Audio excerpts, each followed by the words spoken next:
আহিরটোলা কাণ্ডের তদন্তে তৎপর পুলিশ।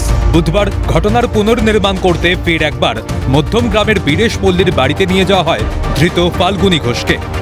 এর আগে গত মাসের 25 তারিখে কলকাতা পুলিশের তরফে ধৃত ফাল্গুনী ও আরতি ঘোষকে নিয়ে আসা হয়েছিল বীরেশ পল্লীর ওই ভাড়া বাড়িতে। পরবর্তীতে কেস ডায়েরি সহ ঘটনার তদন্তভার হস্তান্তর করা হয় মধ্যমগ্রাম থানার পুলিশের কাছে। তারপর দফায় দফায় ধৃতদের সেখানে নিয়ে এসে ঘটনার পুনর্নির্মাণ করে পুলিশ।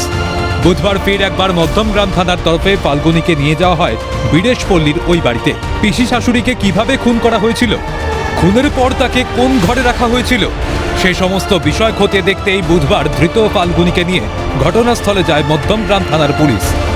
সেখান থেকে নিহত সুমিতা ঘোষের কিছু জামা কাপড়, তার গয়না ও ব্যাগ বাজেয়াপ্ত করেছে পুলিশ। পাশাপাশি ধৃতকে জিজ্ঞাসাবাদও করা হয় বলে পুলিশ সূত্রে খবর।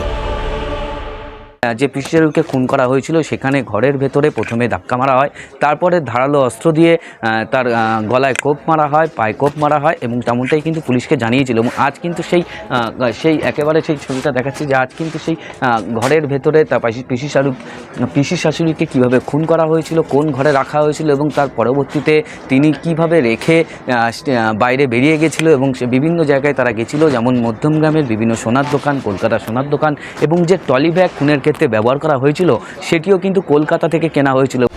ঘটনার তদন্তে আগামী দিনে আর কি তথ্য উঠে আসে এখন সেদিকেই নজর রাজ্যবাসীর। অপু শীলের রিপোর্ট, ক্যালকাটা নিউজ।